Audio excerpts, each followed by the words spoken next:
Welcome everyone to East Bay DSA's Capital Class Lecture number 4, broadcasting here from the East Bay DSA Socialist Center in Oakland. And just get this open. Yeah. We're well into the book at this point. Just a little bit where we are now, right? We're probably through chapters 1, 2, 3, and 4. And I would say from a lot of the groups I've talked to into chapter 5 and 6. So if that's where you're at, you're about with everyone else. You know, if you're a little ahead, you're a little ahead, a little behind, you're a little behind, but that's all cool too. Yeah.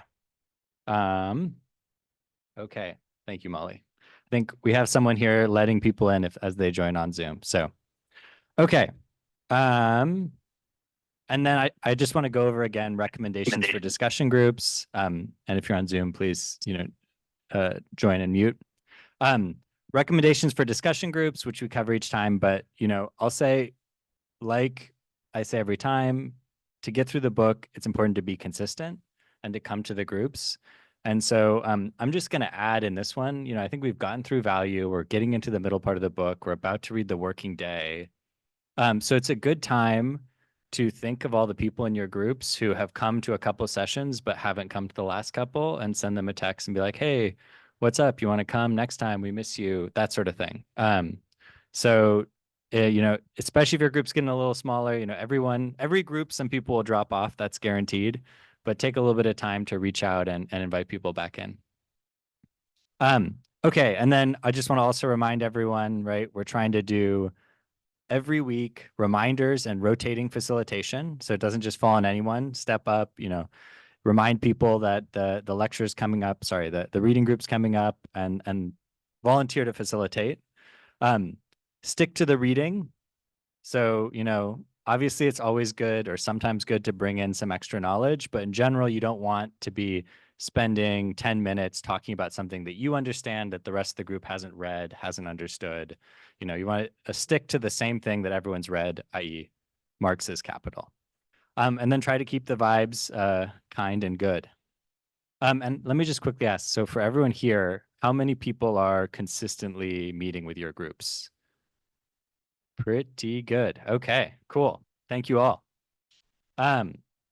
Well done. It's a hard thing to do, so I'll just say that.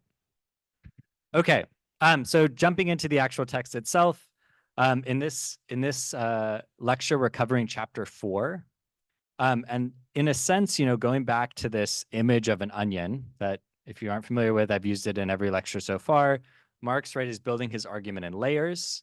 And in a sense, you could say chapter 4 adds a new layer onto this onion, a new sort of layer of the argument. We're getting a little more in depth into some of the concepts. We're introducing capital for the first time, actually, at least in a more real way.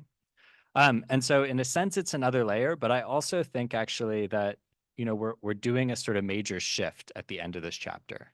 We're ending with circulation and we're moving into production. And so I don't know if people have heard of this sort of parable of the 6 blind men and the elephant. But if you haven't, just to briefly say it, right, it's 6 blind men and they each are touching some part of the elephant and they each think it's something else, right? Someone says, oh, it's a spear, it's a fan, it's a wall. And so individually, they have no idea what's going on. But then if they get together and discuss it, they're saying, oh, okay, it's an elephant. We can put all the pieces together and see that it's an elephant. And capital is also going to be a little like this, right? So we've been spending some time in the sphere of circulation. We walked through value, what the value form is. These are, in a sense, certain, insights into capital as a monster, as a historical beast. But we aren't getting the whole picture of the whole thing at once. And in fact, it's pretty much impossible to think of it all at once, right? And so we have to move step by step, piece by piece. And each piece that we're sort of looking into or investigating, it's not going to appear as the whole picture. It's going to give us a certain view. And so, you'll see this if you read more Marxists also, right? There's definitely people who are sort of stuck as one blind man, oh, it's all circulation, or it's all production, it's all value, it's all finance, it's all exploitation, or it's all colonial plunder. But we're going to go through the book and see how, in a sense, each of these is one view onto capitalism, and it's not until you put them together that you can see the whole elephant you could say. And so just noting that actually as we move from this chapter to the future part of the book, we're sort of going from circulation and value into production and exploitation. And so that's a shift that we're going to be making. And in a sense, we sort of completed one onion and we're starting a new one. So I just wanted to frame it that way as well to give people some tools for thinking about this. Okay. So with that, let's jump right into chapter 4, the transformation of money into capital. And chapter 4, Marx goes through it in 3 sections, and I'm going to follow that. First, the general formula of capital, money to commodity to money prime. And so this is, what we're covering in that first section. It's this sort of example of what capital is. What this thing is that we see all around us. Then Marx sort of goes into you could say a second step in the argument where he says, we've seen MCM prime, but how does it work? Why does it appear? So it's the contradictions in the general formula. And I'm going to say, the main thing Marx is doing there sort of is just asking, where does this extra money come from? How do we explain it logically? How do we work through it? And then after sort of posing this problem, posing it as a contradiction, he gets to section 3, buying and selling labor power, and basically explaining how the origin of M prime, the origin of surplus value is sort of this class and commodity relationship of buying and selling labor power. And so we're going to go through those one by one as we move through the lecture. And to start, the general formula for capital, MCM prime. And I actually wanted to start with CMC, which Marx does bring up in this section too, right? So from the last lecture, if you remember, CMC circulation, we talked about it. We had our sort of pottery artisan who's, making pottery. He sells a bowl, he gets $25, and he uses that to buy a bouquet of flowers for his wife, right? And so we have this one commodity, it's sold onto the market for money. That money is turned into a different commodity that's actually useful to the original holder, right? So that's CMC. And Marx basically is going to walk through some of the qualities, the characteristics of this mode of circulation. And so he says, right, first, this is a qualitative transformation. We're going from a bowl to flowers. And so once you've achieved that shift in quality, once you've become flowers, there's no need to go back to being a bowl or go to being something else, right? You've achieved what you need. You've achieved the use value you need, which is the flowers. So the goal of this cycle is to achieve a certain use value, to get something that the person needs. And they do that by sort of, selling their commodity, turning it into money, and then turning it back into the thing they need. And that qualitative transformation from a use value they don't need to a use value they do need is the goal. And it also means that, this cycle, once you've bought the flowers, you don't sell the flowers again, right? That's the end of the cycle. It has a natural end, you could say. There's no need to do anything else. And then just to sort of note, right, we talked about this in the last lecture, but in this process, money is sort of, it's circulating, it's providing this sort of intermediary function, right, where it's constantly helping all these different people trade one commodity for another. But it's sort of moving from hand to hand, circulating throughout the economy as this intermediary, as this almost helpful thing, right? Helping us, trade our bowl and get the flowers, which would be hard to find a flower merchant that wanted our bowl, right? But this helps us. So it has this certain function. And so this is the CMC function. And in fact, it's what most of us do. So I hope that this can, hope it feels a little intuitive, CMC, because, most of us, when we go out, we buy the commodities that we need with money. We spend our M and get the C that we need, the use values we need. And how do we get that money? Well, by selling our own commodity, right? Which, as we know, is labor capacity or labor power. It's just a job. You know what I mean? You sell yourself, you do the work, you take your wage, and you go and you buy the things you need. And so just to sort of reiterate, right, most of us in our daily lives are in this CMC form of circulation. We're selling one commodity, our labor power, we're receiving money, our wages, and with that money, we then go out and buy a variety of other commodities to meet our needs. shopping. And so again, right, in this cycle, it's a qualitative transformation from, our case, labor power into the things we need. Money is sort of providing a facilitating service, it's circulating, and the goal is to get the use values that we need. But I think all of us know, and it's just general knowledge, right, that this is not the type of thing that is driving most of the large forces in our society. So whether you're talking about a Stellantis and a giant car factory, whether you're talking about Apple and their manufacturing and production process, or whether you're talking about, Wall Street and the stock exchange, in all of these cases, none of these people are being driven by getting a use value they need by CMC. We know what's driving Stellantis. We know what makes Apple move forward and do what they do. It's profit, right? It's not even hidden knowledge. It's very openly stated by everyone that these major economic forces are not driven by turning one commodity into something they need, but by profit, by MCM prime. And so I'll just say I find this frame useful as like seeing the CMC and the MCM prime, not as some theoretical understanding of formula, but just as a description of two types of activity that we see in our society all the time. And so if most of the major actors in our society are not this potter, they're not trying to convert a bowl into flowers, they're not after use values, their end goal is to have, profit. What does that mean? How does that work? What is driving it? What are its characteristics? And that brings us to MCM prime. And so this is, as Marx is presenting it, basically the formula for what most of these capitalist actors are doing.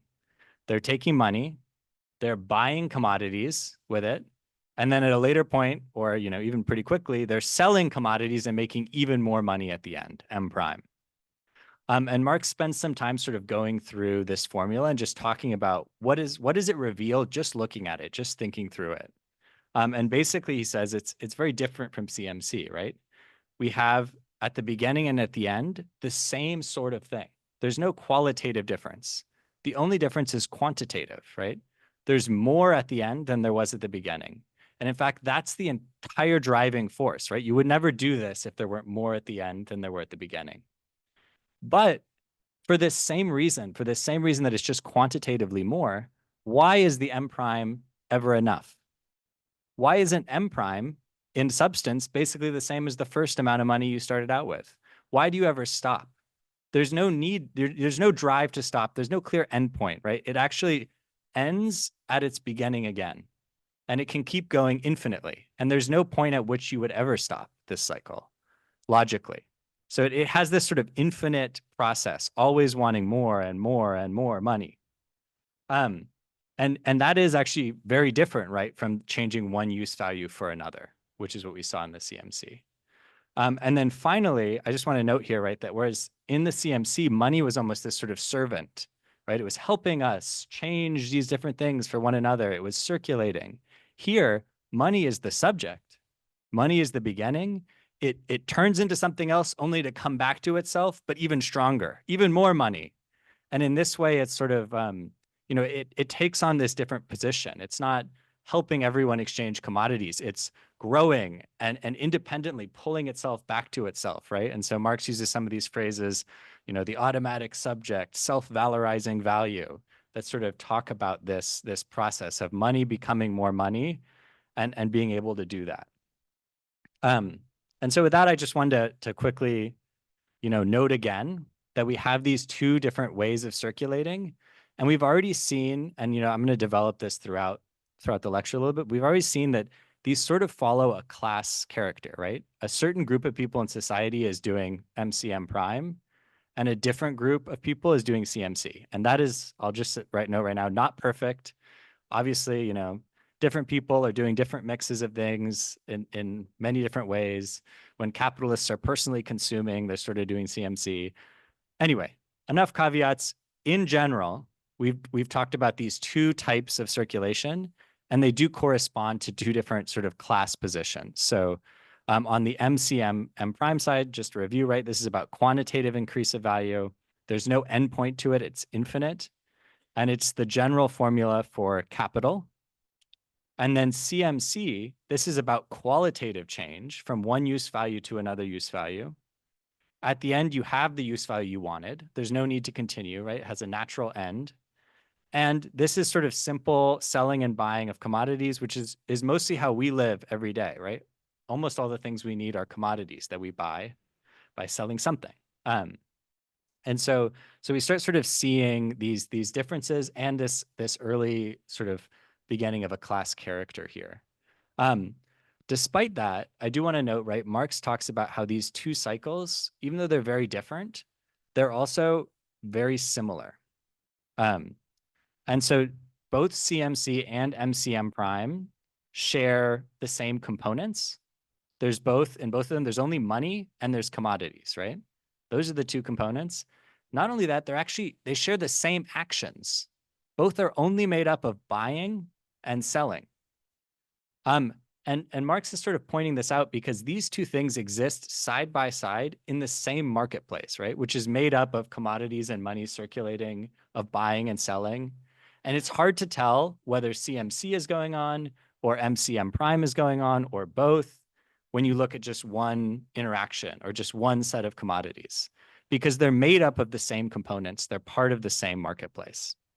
And so that's sort of where I wanted to just sort of leave us for this section, is that you could think of the market as sort of being split into these two processes, right? These two modes of circulation. And one is the commodity to money to new commodity that I feel like we understand pretty well, right? It's turning the bowl into the flowers. It's turning one use value into another. We've gone over that. But on the other side, at the same time, we all know that there's a lot of different actors, Apple, Stellantis, Wall Street, et cetera, that are doing something different. They're turning money into more money. And this is sort of the question Marx leaves us with here, is like, well, what is going on in MCM? Like, why, how is that possible? How is it working? How do you end up with more money at the end than you did at the beginning? And I don't think we understand this yet, right? We can see CMC, but MCM prime is still a mystery. And so with that, I'll jump into section 2, contradictions in the general formula.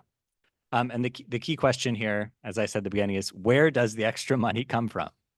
And it's a hard question. So this one, again, I want to start with maybe a slightly different framing, which is, what are we talking about when we say M prime? And basically what I'm going to frame, and hopefully this sounds right to you all, is that we're not just talking about one person having a little extra money at the end of the day, right? And you could think of it that way. Oh, this guy has some extra money. He must be making profit. But that's not really what Marx is talking about when he talks about the historical emergence of capitalism. He's talking about this grand historical change. This sort of graph is sometimes called like a hockey stick graph in economics, right? It's, if you look at the GDP per capita of countries, you'll see almost completely flat for a huge period of human history.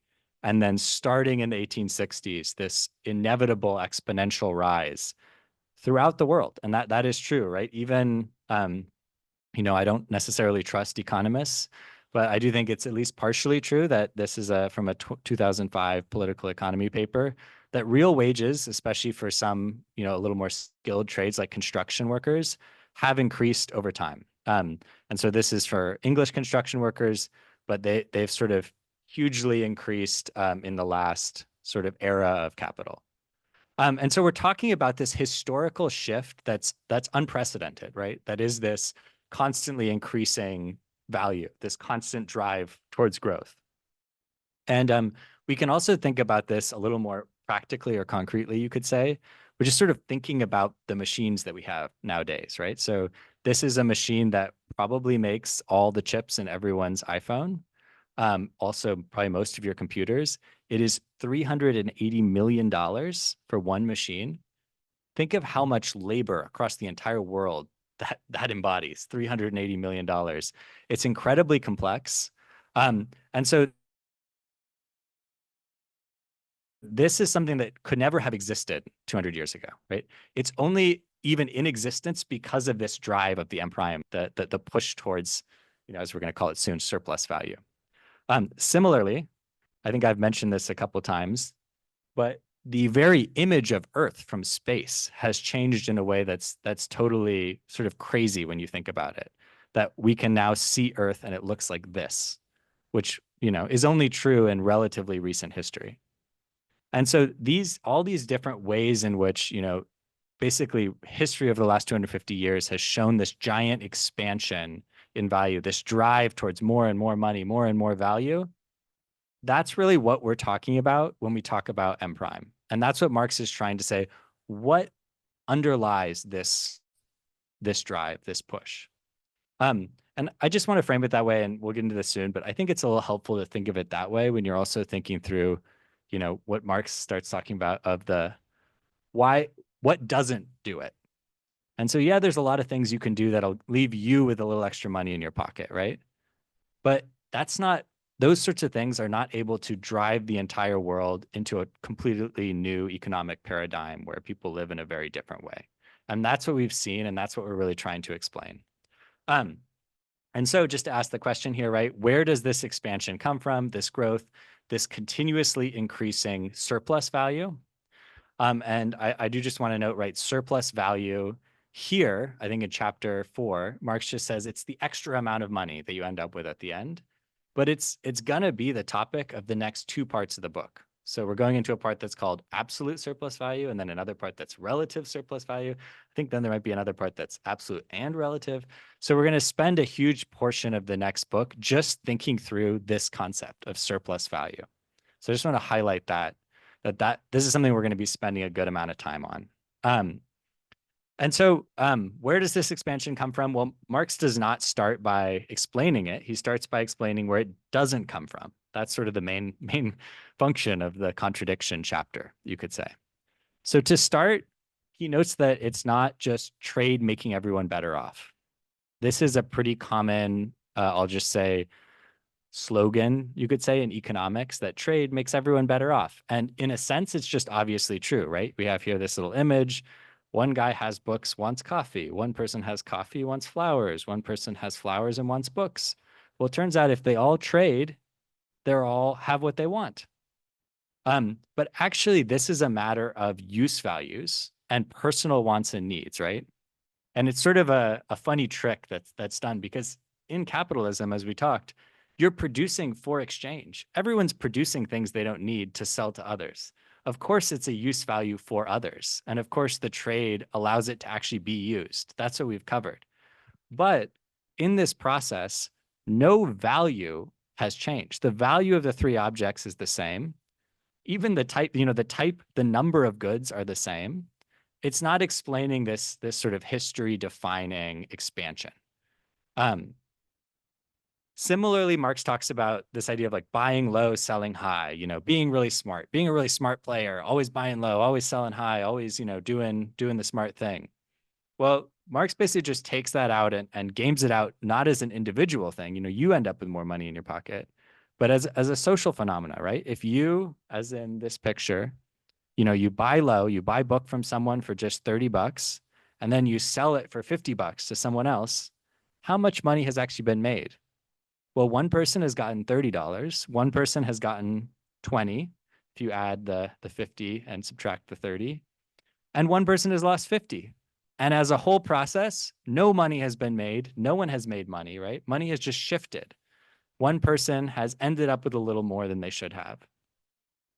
And this is sort of, I would say, the key, underlying logic of this part of the argument, that nothing in commodity circulation can explain the history-defining expansion of value. And in circulation, either it's operating as it's supposed to in its ideal normal case, right? And in that case, someone's trading something of one value for something of the same value. That's how circulation is supposed to work. Alternatively, it could not work that way. It could be broken. Someone could buy low and sell high. But in that case, really what's happening is someone is being cheated in a sense. No new value is being created. It's just that someone is ending up with extra in their pocket and someone else is ending up with a loss. And so regardless of whether it works well or doesn't work well, within the realm of circulation, there's not really a way to see how value continuously expands and expands and expands and expands. And so Marx basically says that surplus value, this M prime, certainly doesn't arise in circulation. But then at the same time, right, we know that all these capitalists that are making profit, ultimately, when are they making their profit? Only when they sell these goods, only when they go, make money in the store selling them. And so at the same time, Marx notes, right, that all capitalists are ultimately only making profit in circulation by selling the goods at the end through the final C to M prime. And so this is the contradiction, you could say. And he does just sort of say it out that way, say it out as a contradiction. Capital then can't arise within circulation just as it can't arise outside circulation. It has to both arise and not arise there. Our analysis has thus yielded a double result. And I sort of jokingly put the thinking man statue there because it is sort of like this funny, right? Like we've really thought it through and we finally arrived at a moment where it's contradictory. It doesn't make any sense. But I actually think, just to sort of note, right, that what Marx is sort of doing here is a little bit like a dialectic argument, right? Where he's trying to say, I'm going to talk about something. I'm going to try to explain something. But he starts by setting it up as a contradictory thing, right?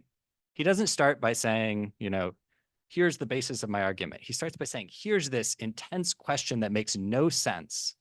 And I'm going to base my argument on this actual contradiction that I observe. And so that's sort of what he's doing here. So he's developed this contradiction. He says, this doesn't make sense. We have a double result. And what ultimately is the thing that'll get us out of this contradiction? And this is sort of the final step of this second section. Where does the continuously increasing surplus value come from? Or how do we resolve the contradiction in the general formula for capital? And with that, I'm going to jump to this section 3, buying and selling labor power, where the magic happens. And I'll just say this, I'm going to spend a little more time on this because I found this section really interesting upon rereading it. So maybe to start, I'll just note that especially for people in this room, but I think in general, right? If you're reading Marx, you probably have a sense of what Marx's answer is, which is ultimately it comes from the working class, right? It comes from people working. So we already have sort of an intuitive sense that this expansion comes from labor, comes from working class people. But how does it come about? And Marx basically walks it through in this sort of MCM formula by saying there's a difference between, on the one hand, this first step where the capitalist buys labor power on the market as a commodity for its exchange value, and this second step where the capitalist then uses the commodities they have bought. They set the worker to work and they make new value. And that is finally what is sold in that final step, right? Finally, the capitalist sells the products of its labor, which embody that new value from the work. And so in a sense, Marx sort of pauses here and he says, aren't the capitalists really lucky? Because they went to the marketplace. They were like, I really want to make M prime. I don't know how to do it. And they found on the marketplace just the commodity they needed. They found a commodity that you can buy and its use is to make new value, which is just what they needed to escape from this contradiction. And that commodity is labor power, or as this new translation often sort of poses it, labor capacity. And I just wanted to note, it's something that we've seen a couple times. You see it in chapter 1. I think you see it in chapter 2. But Marx does use this idea of labor capacity quite a bit.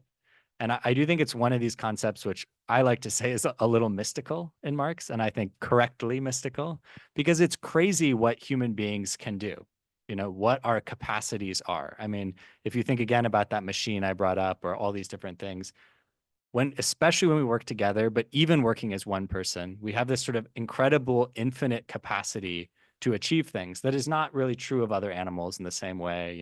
It is a sort of a special character of us. And so Marx does sort of have this somewhat sort of mystical, I would say, concept um, of labor capacity, of humans sort of infinite potential to be able to do work in various different ways.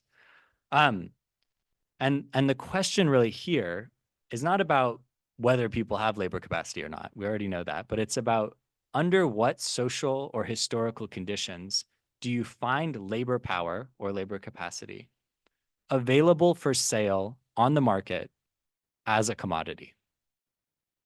And Marx has that little note there, right? This one historical condition holds within it a whole history of the world. And so that's really what he brings in this last section. And it is, I think, right, in a sense, class, as we're going to talk through. But he talks about sort of two conditions. So I'm going to jump into those two. First, he says, right, in order to sell labor power or labor capacity on the market, workers have to be the free owners of their labor capacity, right? A commodity seller is a free person. They own something and they're able to sell it on the market. So they have to be free, in this case, from slavery, right? A slave can't go and sell their labor on the market. They have to be free from feudal rule and obligation. They have to be sort of free individual, able to go and sell themselves on the market. And I do think, despite the fact that, we're about to talk about how this is sort of a false freedom, it's important to remember that this is also a huge victory for a lot of, historical struggles to win the freedom from all these external obligations, rules, dominations, oppressions, to go to the market as a free individual and sell your labor power. And so it's for that reason in part that I picked, I think, this slightly cheesy Norman Rockwell painting to embody freedom before the law, this sort of free individuals. But Marx says it's not just this condition, right? There's a second condition. And the second condition is that workers are dispossessed. They have nothing. He sort of jokingly says, right, they're free from the means of production. I think that's a joke in some form. It's in a sense serious. They're free from. It's a double freedom. Freedom is always this sort of double thing. But no, they're free from the means of production and the means of subsistence, which means that they sort of are this, you could say, like this statue staring over an empty field. What do? I have nothing. I only have myself. Okay, and I just wanted to talk through this exact thing in a little more depth. To give everyone maybe hopefully a little better sense of it. But, let's all imagine we're in this position, right? We're free. So how do we go about making our living? And let's say at first, we don't want to sell ourselves. So, we really like making lace. It's a good hobby. We've always enjoyed it. We go and buy the little tools. We set up our workstation where we're making our lace. We make our little lace rolls. We buy the silk thread, etc. And then in the end, we have our roll and we go to the market. We say, we're ready to sell. We've made this lace. But it turns out it only is worth $200. And we look around, we're like, well, we spent almost that much money on the thread and the tools. How are we going to make anything? And we got to pay rent. We got to buy food. It turns out that we can't sell it for enough to make a living. We're barely breaking even. And the question is, why, right? And I think we all sort of know the answer to that.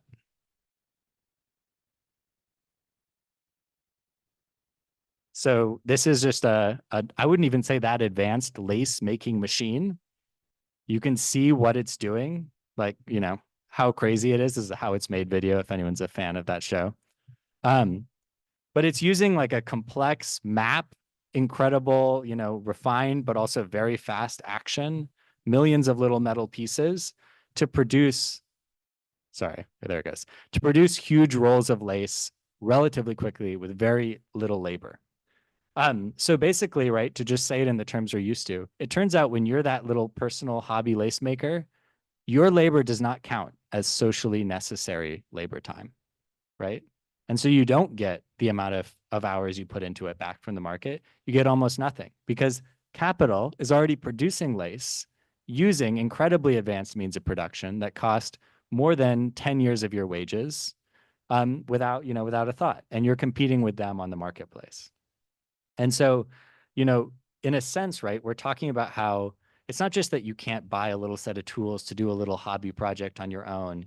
It's that the real way things are made in this society today is using incredible amounts of past human labor, giant machines, et cetera, to produce all these things. And we, can't really compete with that.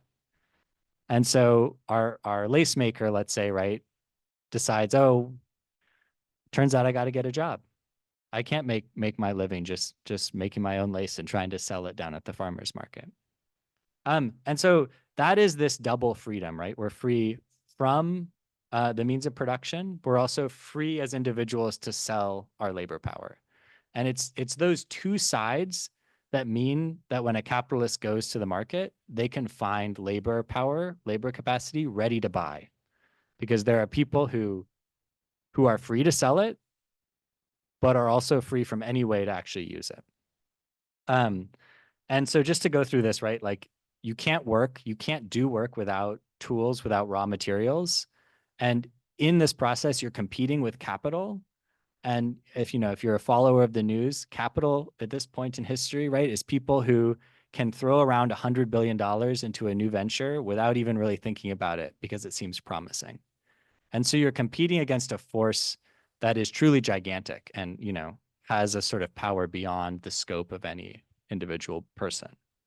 And so in short, right, in our society, the means of production are owned by other people, by capitalists, either as vast pools of money or as huge factories, et cetera.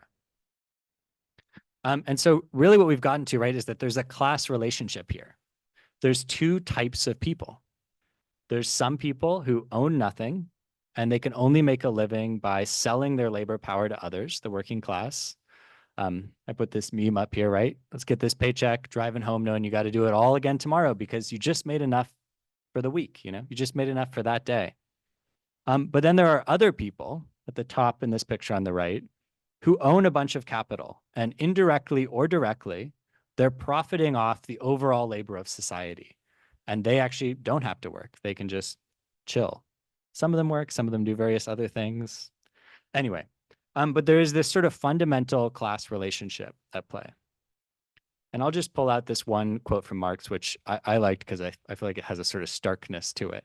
But he says on 146, saying labor capacity isn't the same as saying labor, any more than saying the capacity for digestion is the same as saying digestion. Digestion, as we know, requires more than a strong stomach. It needs food. And so just to put these in the terms we're using, right?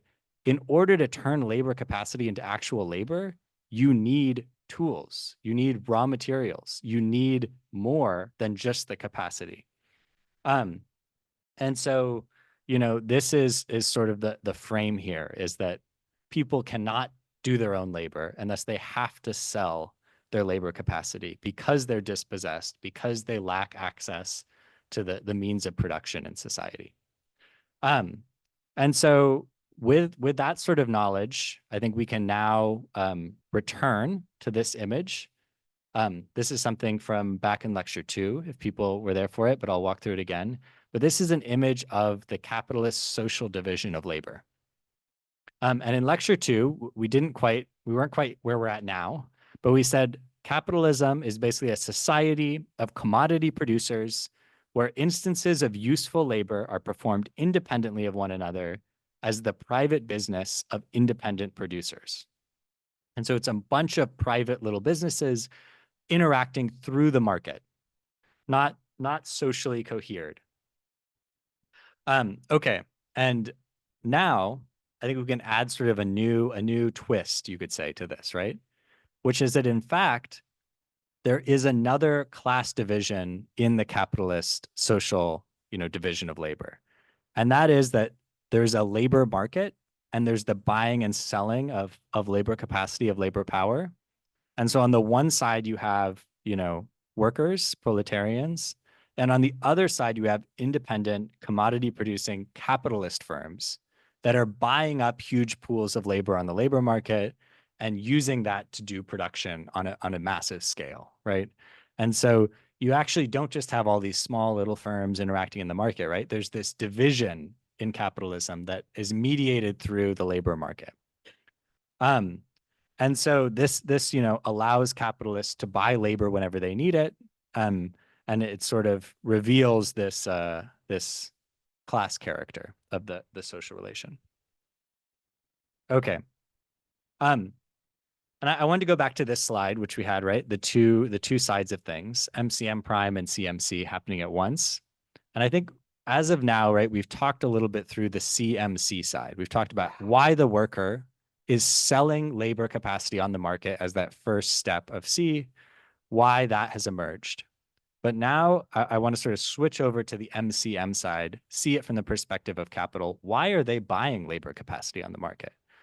How does that work for them? How does that achieve this surplus value that they're looking for?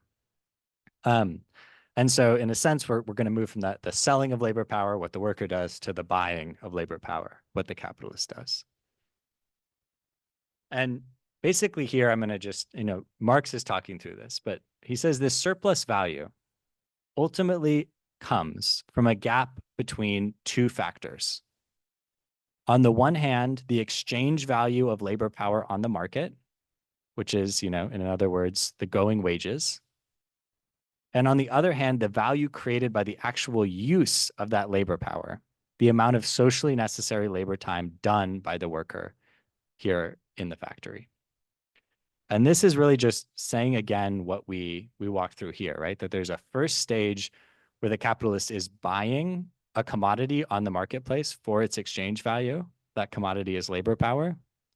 And there's a second stage where the capitalist is using that commodity and producing new value by using labor power, actually setting the worker to work.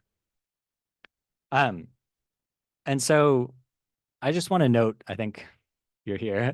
Someone in my group, Benin, gave, I think, a really helpful way of thinking through this thing of use versus purchase, right? And it basically said, once you buy something, we all know this. Once you buy something, it's yours to use. You could barely use it at all, or you could use it all the time. Either way, you have to pay the full price, right? And so there is an actual difference between the purchase of something on the market and its value on the market, the past labor that went into it, and how much you use it. You can have your nice, pristine Converse, or you can have your completely dirty, worn out Converse, and it depends on how much you use it every day, right? And so this is also what the capitalist is doing. They're sort of using labor power after they buy labor power. And there's a gap there, an opening there that they're exploiting, you could say. Okay, so this is the use of labor power. You can use it as long as you need, right? It's yours to use. What about the value of labor power, which is a good section of that part of the chapter?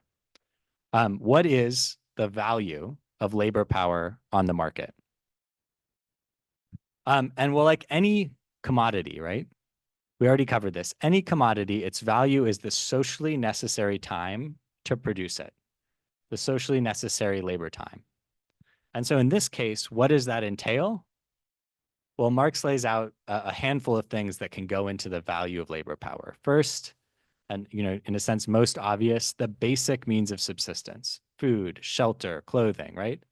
Second, the means to reproduce and maintain the family or other sort of social structures, right?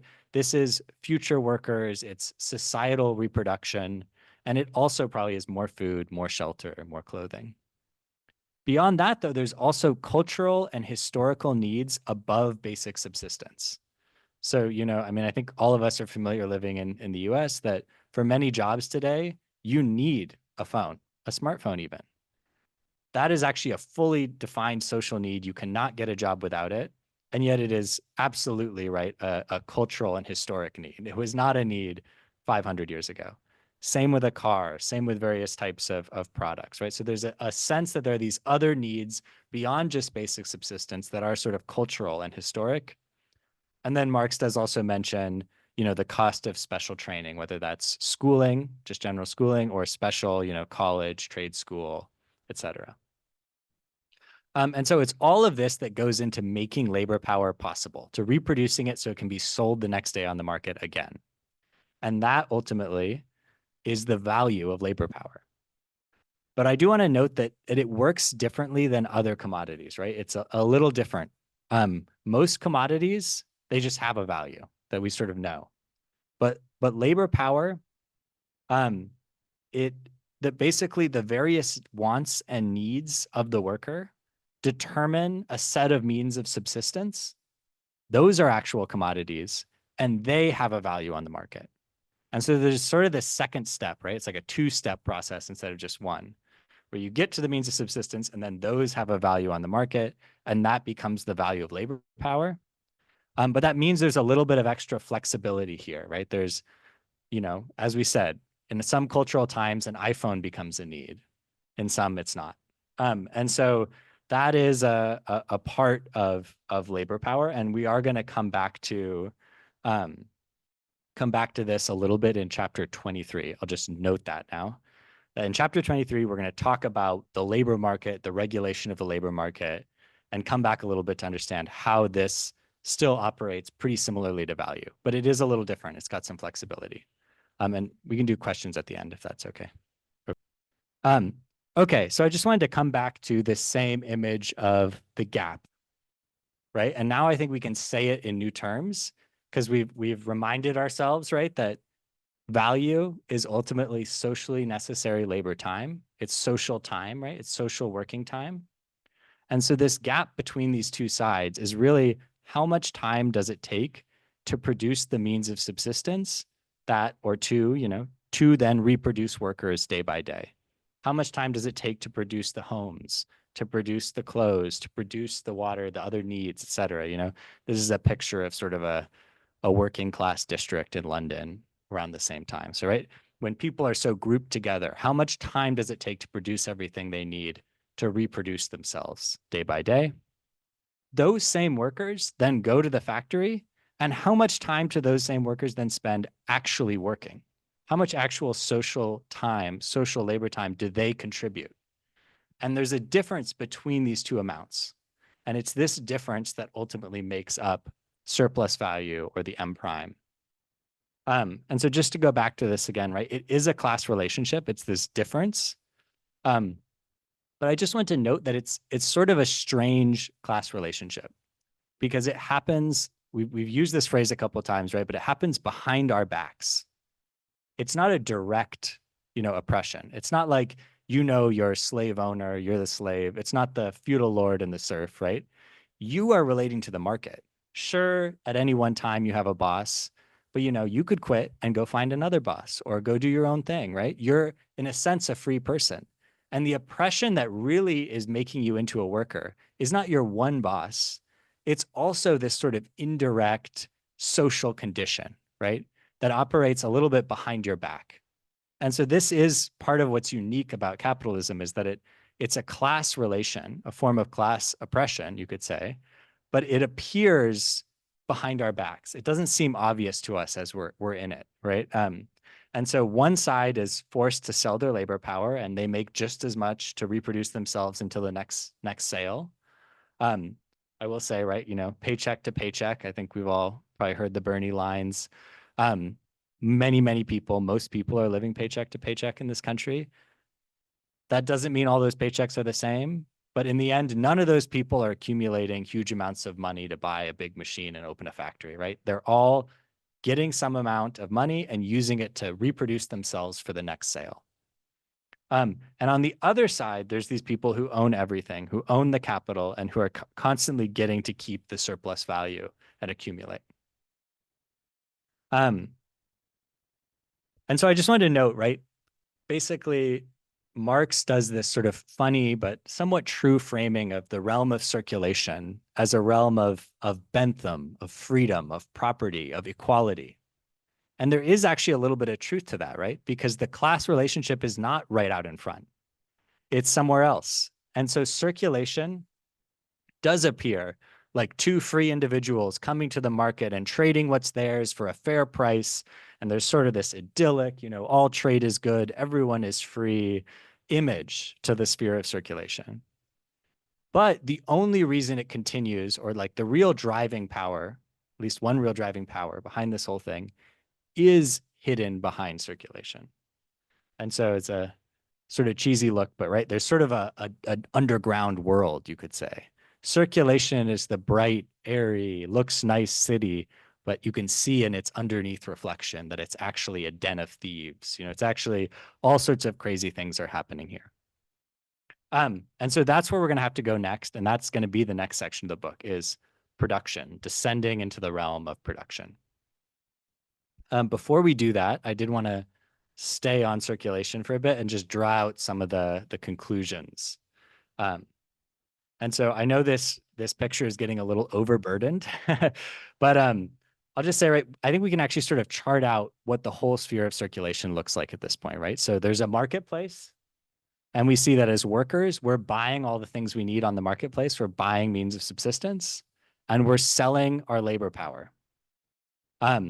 As capitalist firms, right, they're buying our labor power from us. That's that bottom green here. And then they're selling commodities onto the marketplace. They're also buying means of production, right? They're buying machines, they're buying raw materials. And then the question is, do all these commodities that are sold onto the marketplace, do they ultimately come back and get bought by the workers as means of subsistence? No, right? A huge and ever increasing portion of what is produced is rocket ships for our richest to go up into space, mansions surrounding a cul-de-sac, new factories to be able to exploit new workers even more, or the entire apparatus of military and surveillance control that maintains a certain social order. And I threw on here a super yacht, so more and more of our social production is, you could say, escaping this below cycle and becoming profit for the rich, becoming things that are produced for the rich. And that is basically a picture of the circulation sphere. And so we'll see that, to go any deeper, we're going to have to look a little bit at production. But I did want to note that Marx sort of says in this section, right, that it's only under capitalism we can finally see that we really live in this picture where commodities are everywhere. So if you remember, this is a slide from the last lecture where we're saying we live in this world for a long time now where nearly everything is exchanged as some type of commodity, from all the things on this table to, I think I said, even that building in the background in a sense is bought and sold, right? And this condition you can now sort of see is true because of this overall capitalist mode of circulation, right? It's true because everything that the workers need, they're buying as a commodity. Everything that the capitalist needs, they're buying as a commodity, or they're buying as a commodity from the workers if it's labor capacity, right? And so capitalism produces a situation in which all of the things are sort of bought, sold, produced as commodities, and you end up in this world. And it is true, and Marx sort of notes it here, that it's only in capitalism that commodities become the dominant form of wealth. And capitalism sort of takes over all of the production and turns it all into this. And also means, right, that everything that you're buying pretty much is a commodity. Okay. And then I did want to just briefly talk about the history here a little bit. So I'll pull this quote from Marx. One thing is clear. Nature doesn't produce money owners or commodity owners on the one side, and people who own only their labor power on the other. This relation comes from natural history just as little as it is a social relation that we find in all historical periods. Clearly, it resulted from a prior historical development. It was produced by many economic revolutions in the past, or a whole series of older formations of social production going under. And so, just to sort of talk it through, how did it emerge? Well, because, in Europe, there was already a pre-existing class relation. There was already a nobility and a peasantry. And in fact, a huge part of the early production of capitalism is, right, the dispossession of the peasantry and turning them into free proletarian workers that both go to the cities and stay and become sort of agricultural proletarians.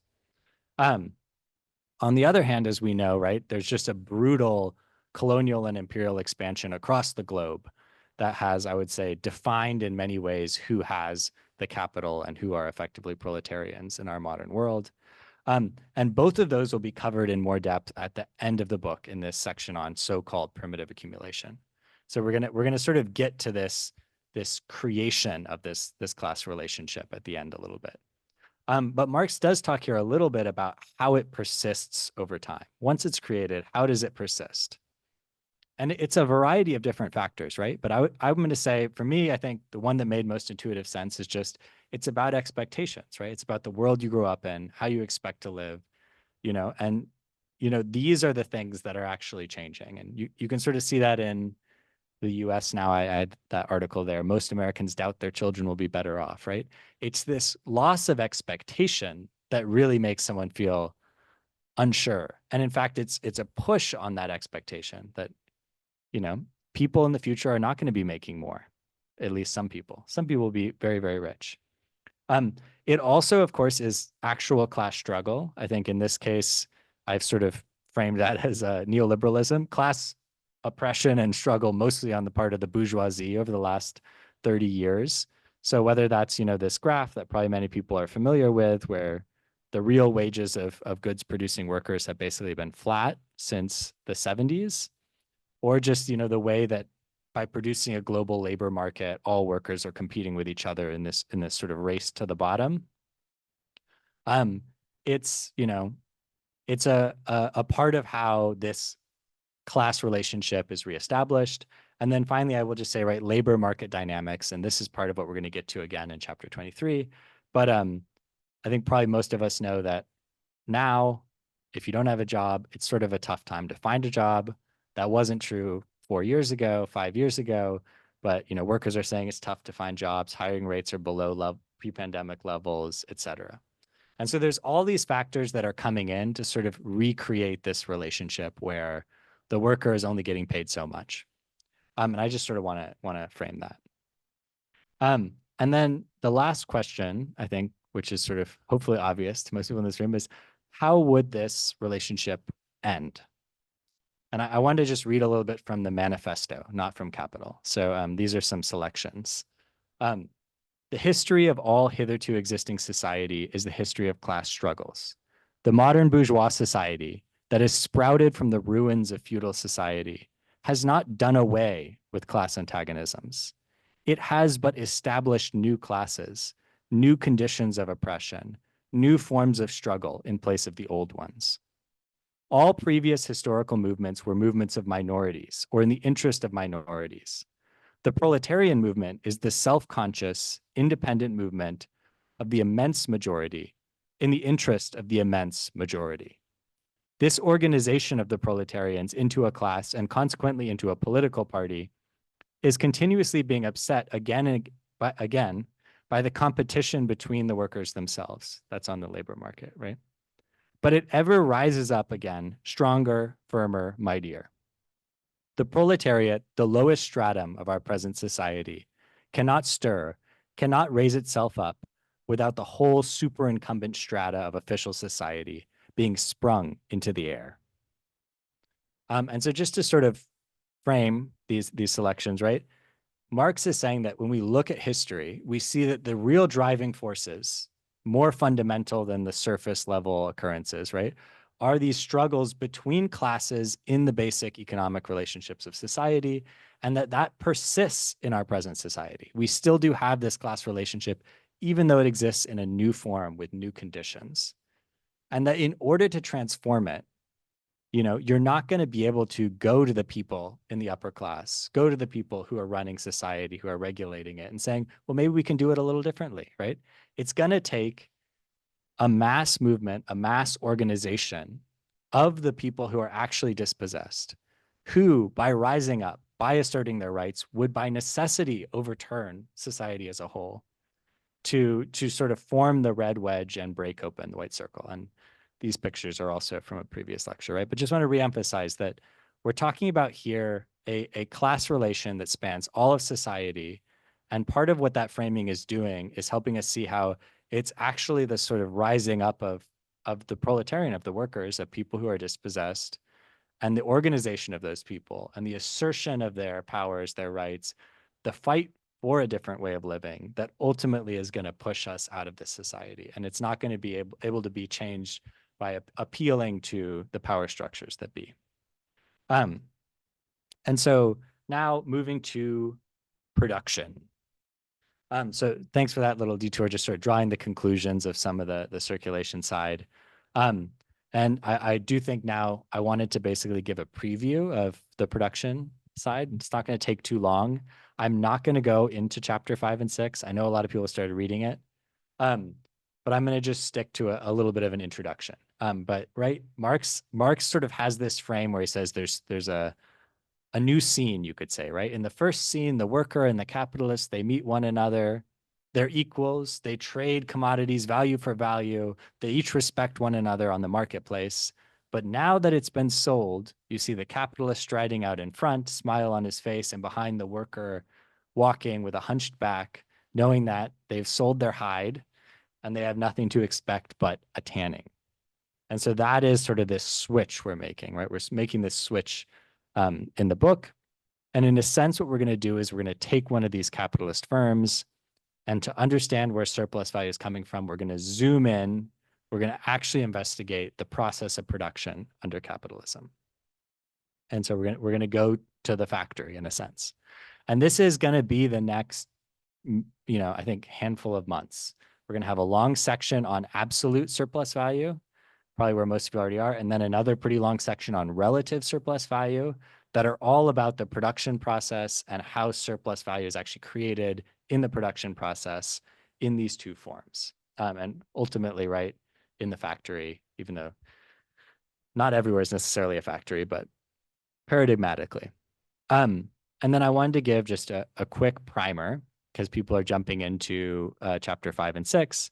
That this is from, again, past lectures if you haven't seen them, but we've sort of been dividing the way Marx thinks through these things into two sides. One, the basic truths about human life. These are things that apply to all human, which is always social life, right? Always and in all places. And on the other side, how it works in actual history, actual and historically specific social relations between human beings. And we said, right, in terms of the basic truths about human life, humans, we always need useful things. We're always using use values since the beginning of our species, and that means we're also always doing useful, concrete, purposeful labor. We're always working with nature to fashion it into something that we find useful that isn't just immediately provided by nature. And then Marx is going to basically go a step forward in chapter 5 and say, we can put some of these pieces together and say, not only is there always use value, there's always useful concrete labor. Humans are always engaged in a labor process. There's always a part of our social life that is working and that involves doing useful labor, but also with tools, with things that are the transmitters of our purposeful labor, and with raw materials, with things that we're working on. And so talking through this sort of paradigmatic all history labor process is an important foundation for thinking about how the labor process exists in capitalism. But he also is going to be talking on the other side about how it actually works in capitalism. So again, drawing from, we know it's only in capitalism that objects take on this weird abstract social characteristic value that ultimately gets embodied in money, and that represents the sort of abstract or socially necessary labor that they hold. Marx is going to take that further and say, well, if we're looking at the labor process from this perspective, we have to see that it's a process of producing value. And in fact, a process of producing surplus value, a valorization process. And then he's going to talk through some of the categories of that. So constant capital versus variable capital. And variable capital, right, is basically the labor capacity, the labor power. Constant capital is everything else. And so this is going to be how Marx starts this argument, is basically still in this sort of frame of basic truths and how it works in actual history, talking about the labor process and the valorization process. And hopefully that helps as you jump into chapter 5 and the section beyond. And with that, I have come to the end. So it's a good time for questions. Thank you.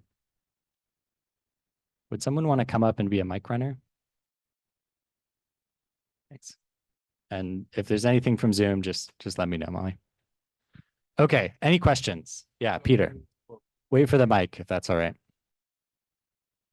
So to elaborate the concept of like variable labor, representing as like labor power having variable value, does it mean that one of the main reasons the wages of workers in first world countries are significantly higher than the wages of workers in third world countries, just because workers in first world countries are accustomed to a much higher standard of living, and therefore it's much more expensive to reproduce labor in the first world. Yeah, I think there's some truth to that. Basically, that there's a difference between, let me go to this slide. There's a difference between what labor is worth in different countries.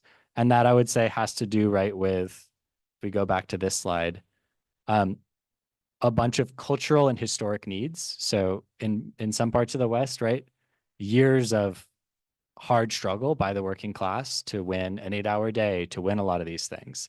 Also, literal needs that are part of our society, which I actually think are becoming needs everywhere. So I would say the cell phone at this point, right? Doesn't matter where in the world you go, it's often pretty much a need at this point to get a job, to have some form of cell phone. The car, less so. But in America, it's suburbanized, road driven country. That's becomes part of a sort of need of basic life. Rents are really high. Anyway, and then there is this side, right, that's like the amount of time we put into educating people, teaching people how to read, to write, to be disciplined according to the clock, to come to class on time and not the other time. And then, of course, to go to college, to learn about engineering, to learn about, advanced writing skills. All of that also goes into it. Um, but I'll just say, I think one of the big, real flexible components here, right, is the cultural and historical needs above basic subsistence. And a big part of that is what people expect. And that was built through struggle, right? I mean, we're about to read the working day section, but I can tell you the working class was not, was not living great in 1860s in England. So it took struggle to sort of change that somewhat. Hopefully that answers your question. Yeah. So I have a question about, can you go back to the slide where it's like M, C, and then the three dots, and then C, M prime? Yeah, So this one. um I guess maybe this is less of a question and more of a comment, but I feel like the magical, like mystical power of labor power is the ability to convert one commodity into another, um, with the second commodity being more valuable. Like in factories, you start with one commodity, and then through the power of collective labor, you end up with a different commodity that is more valuable. I don't know how much Marx gets into that explicitly, but I don't know if you have anything to like add or and any ideas Yeah. about that. Yeah. I think it's a good framing. I mean, I know you're a little newer, so I'll just say I think that's part of what we worked through in the first section, right? Is like what is value? And Marx basically says value ultimately is the amount of socially necessary labor time, or if you want to think about it a little more abstractly, right? The amount of social effort starting from literal scratch, right? The amount of social effort, which ultimately is some form of social labor that went into producing something. Um, I just watched this silly movie of the young Marx, if anyone's seen that. And I think he's reading Ricardo and he says, the first price of everything is the amount of toil and effort it takes to make it, right? Like if we're thinking of ourselves as human beings in a society facing nature, the first price of anything is the amount of work, of labor that goes into it. And so that is the first framing. And I think once you have that framing, you can see sort of what you were saying, which is right. Like when you find labor power as a commodity on the market, I mean, the capitalist, right, is very lucky. They found a commodity that's function is to transform one commodity into another, but in that process, to exert social effort to do labor that counts as social labor and that creates new value. And so it's that magical commodity, you could say, that enables this process. Yeah. Let's go there.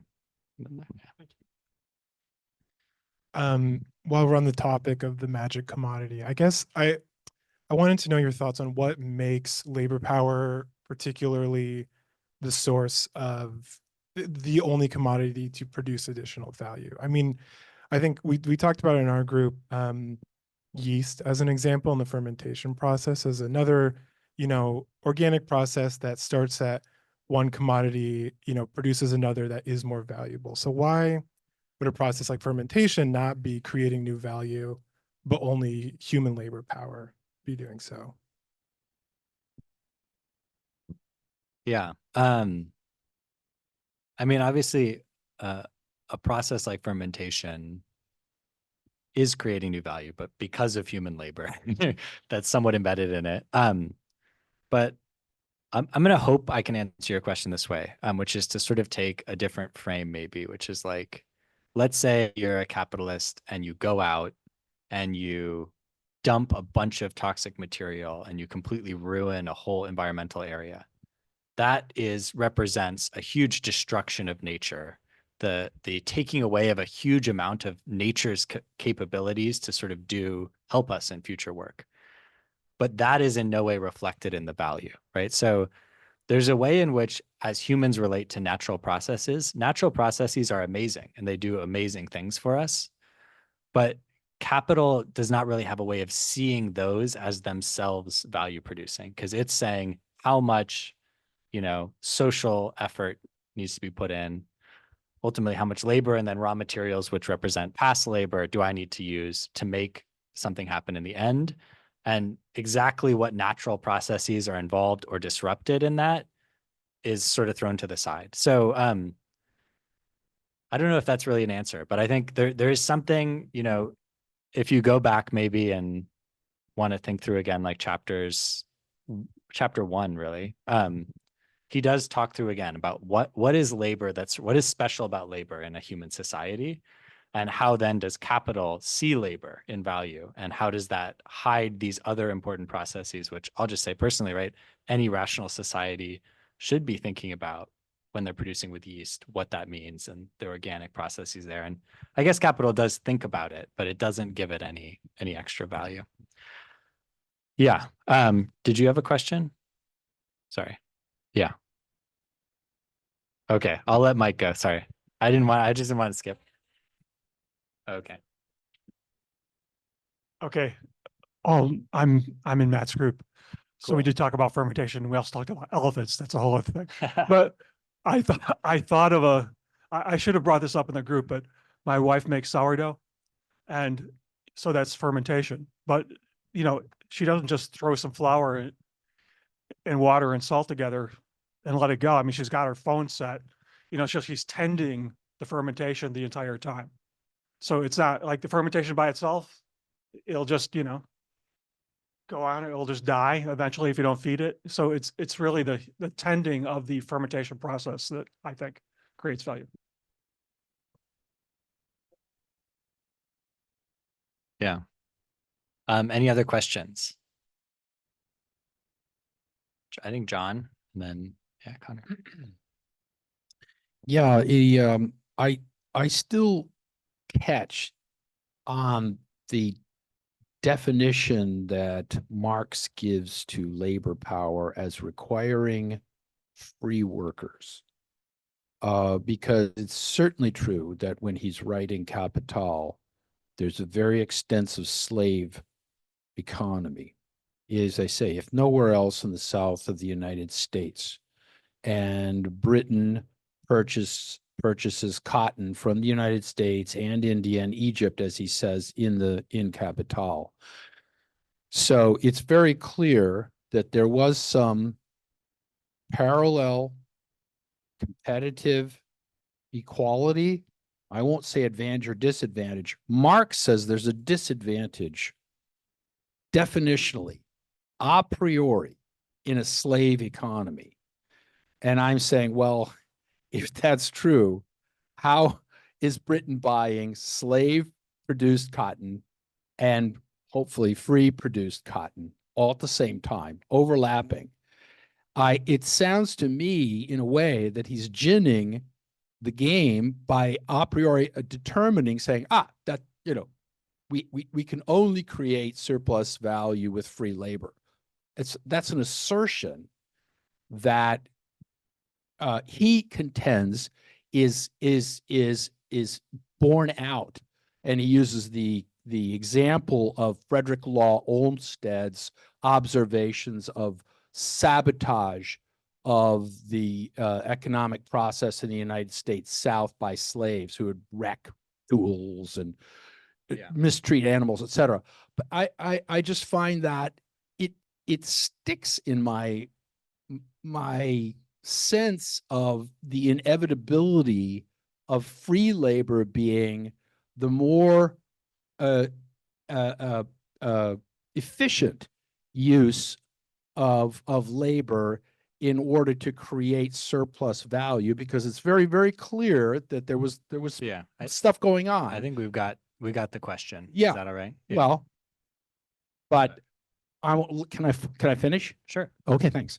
What I wanted to go on to say is that, one, history isn't over. We could return to slave labor. And in fact, there is de facto slavery around the world. The other thing is that how is it proven anywhere that slave labor is in fact less efficient than free labor? And I'd like to know if anybody happens to have additional data on that, other than Marx's assertion that this is true. Yeah. I think there were like 10 different questions and points in there, but thank you, John. Sorry. Yeah, we talked about this in our group a little bit, and I'll just say, I think there's a huge Marxist literature on it in which there's disagreement. So that's a important first thing to say. I think this is maybe just me speaking for me, but the way Marx describes slavery is not quite how you characterized it. He says that basically slavery, it can be very efficient at doing very simple labor with very simple general tools. But I think, just to sort of extend it, you would not want to use a slave economy to run lithography production, because those tools will get destroyed. And you can't trust a $380 million tool to people who fundamentally hate you and would want to overthrow. There has to be this more indirect form of domination where the workers who show up know that they want to be good workers, right? There's sort of this free action to do your work, and if you don't do it, you'll be fired, and you're not being oppressed, and so it's not quite that it's less efficient. And I hope it came through a little bit in this presentation. It's more that capital in its core, I'm going to say, has a different sort of class relationship than slavery or feudalism. And I personally am of the opinion that as long as you have a capitalist system operating, absolutely, it will use unfree labor to make value. I don't see any. I think that's just true historically, that the incredible cotton capital of Britain at this exact era, and Marx is going to note this, also comes along with, on the one hand, a like intensification of a system of chattel slavery, which is very historically unique and was to produce the main raw material of this industrial process. And on the other hand, a huge intensification of feudalism across Eastern Europe to produce the wheat that becomes sort of the foundational food of the working class in England at this time. So clearly capital's emergence on a global scale, in that period, it's also using unfree labor in various ways to meet its needs. And I would say in the side of slavery, pretty directly using it. So yeah, I think what he's saying basically is that at the core of this sort of capitalist process, to understand it, you do have to understand this newer class relationship of the free worker who is still actually oppressed, but not by the slave owner, but I wouldn't personally say that he's saying that these other things don't exist in capital. In fact, I think he'll say that they're a part of its creation and its continuation on some level. But then I'll just note, this is maybe for the future, but when we get to this section I've been mentioning on relative surplus value, I think that's really the area where Marx will say, once you start introducing advanced machinery, it's not something that tends to happen in a slave economy. So advanced organization of labor on plantations absolutely happened. I mean, there's some interesting books by C.L.R. James on this and like the economy of plantations, but using of advanced expensive machinery is not really something that fits with the direct domination of slavery, because it gives too much power to the slaves to destroy that said machinery.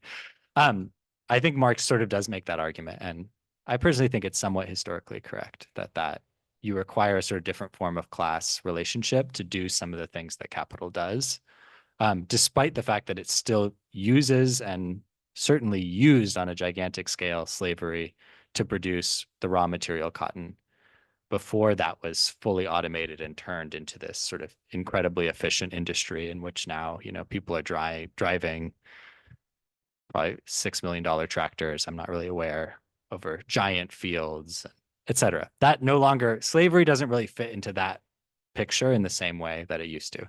And in fact, that transition is a huge part of US history in the sort of 40s to 60s.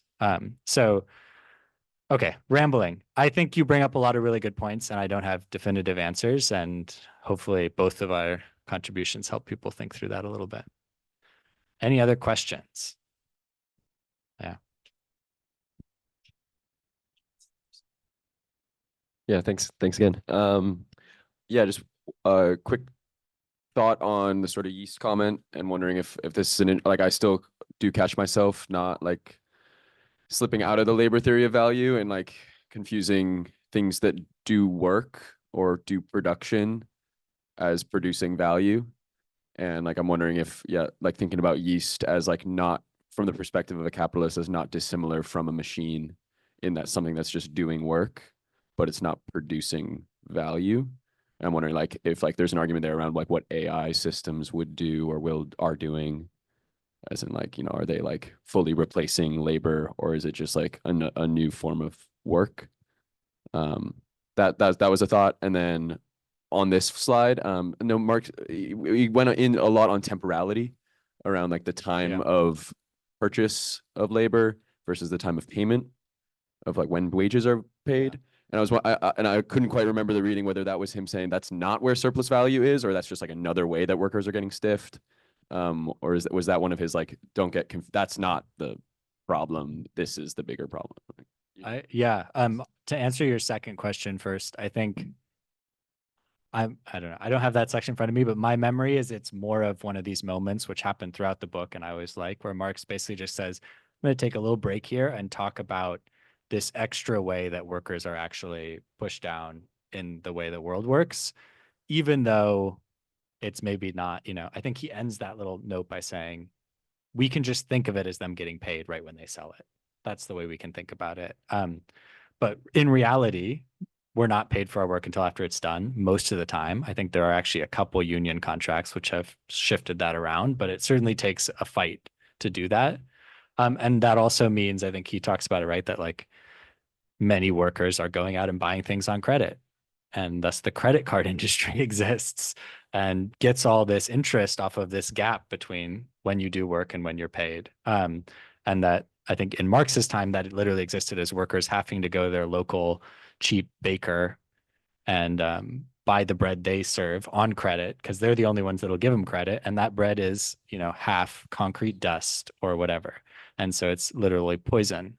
And so it's one of his moments where he brings in, I would say, like a sort of brutal truth, but then does sort of say, we're going to stay in the realm of Bentham and equality for now. And for now, we can just think of it as if you're getting paid when you sell your labor power. And then your first question on thinking of yeast as a machine, that just sounds right to me. Yeah, it's like you would think of it as somewhere between a raw material and a machine for sure. Definitely a means of production that is getting used. And I'm sure there are people who produce yeast of certain high quality and sell it as a commodity. Yeah.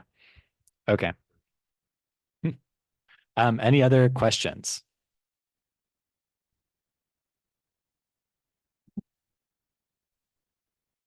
Something that took me a while to kind of work through, and I'm closer, but I'm still working through it.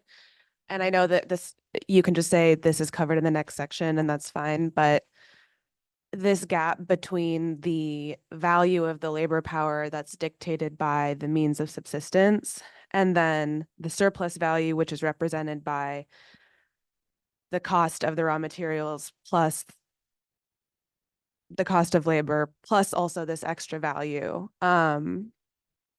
Right. So is this saying that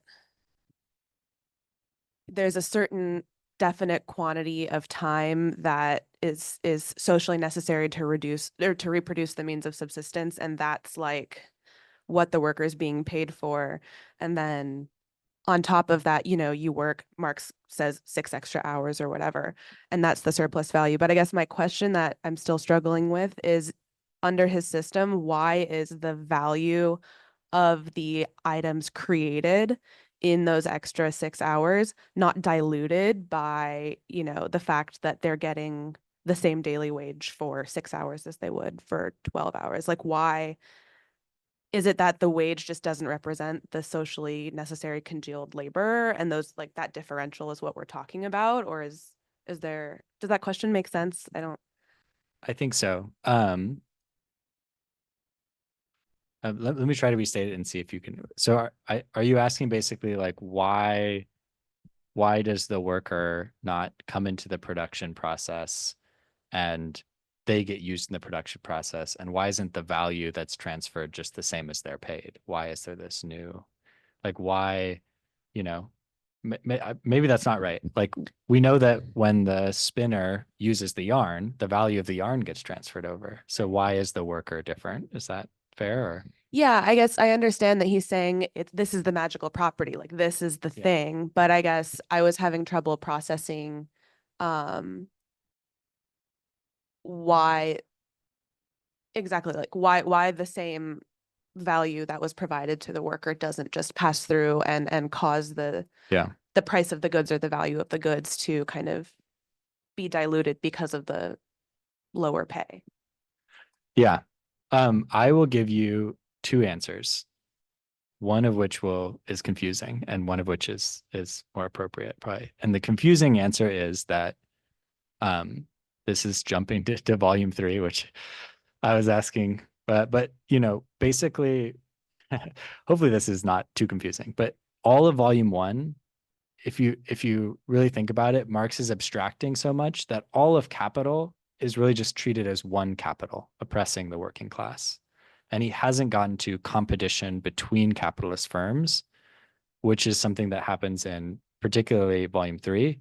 And it's the competition between firms that drives a lot of these things, right? It's like, I can produce it for this much money, and so I'll sell my good for this much money. And in fact, I'm Apple. Oh, I can go and produce my iPhone in India, and labor is cheaper, and so the price will be cheaper. And so what you're saying actually does happen.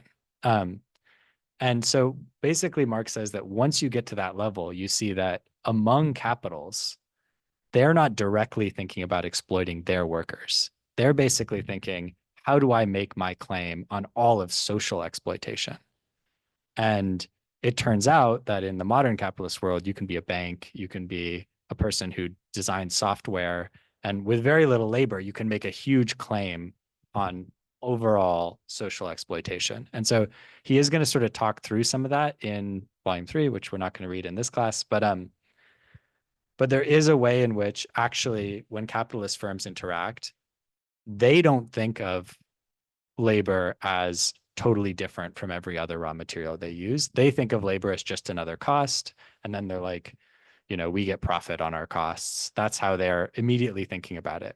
But if you think of society as a whole, so back from the confusing answer, which is basically, yes, that's actually right in terms of how capitalists end up seeing it. In terms of volume 1 and where we're at right now, I think it is really, I'm going back to that mystical labor power idea a little bit. And if you go back to some of the volume 1 stuff, Marx is trying to say, right, that in a society, humans always live in a society, and that society interacts with nature, works on nature, and produces our needs. And we cannot live outside of that, actually, as a species. We don't just find our needs in nature. We don't have, you know, feathers and wings and beaks in order to do a specific thing with nature that we're always going to do. We have this sort of social metabolism. And in that sense, our social labor and our social interaction with nature is our fundamental sort of relationship that we're always doing on some level. And because of that, you can see how this expansion of value comes from basically getting everyone across the world to do a lot of work, despite the fact that only a little bit of that work is ultimately going back to reproduce them. And a huge portion of that work is going partially for the luxuries of the rich, but also partially to build new factories, to, you know, invest new capital, to speculate on this or that. And it's this, this gap over the whole society that explains that growth. And so I think he has some of this sort of, like, you could say, more base level, like, we always need to work, and that's why work is primary. And thus then we move forward and we say, well, how does capital constantly create more and more and more, and constantly revolutionize the means of production and do all these things? Ultimately, it's because it has created this sort of novel and both terrible and fantastic, in a sense, way of taking surplus value out of social labor and using it for its own reproduction and continuation and transformation of the world. And it's sort of like a deeper thing that grounds, I think, why labor is central. And it's not something that can be explained purely by saying, well, labor is this and yeast is this. It does come to this, I would say, a little more philosophical grounding. So hopefully that's helpful. Yeah. Yeah, I think I was getting a little too stuck on the very mathematical, like logical kind of framework he was using, because it's evident, like, materially that this is happening. I was just struggling to kind of make the logical jump through his arguments, but All good. Yeah. that makes sense. Yeah, thank you. As do we all. Okay. Any other questions? We can take a little more time. Okay. Seeing none,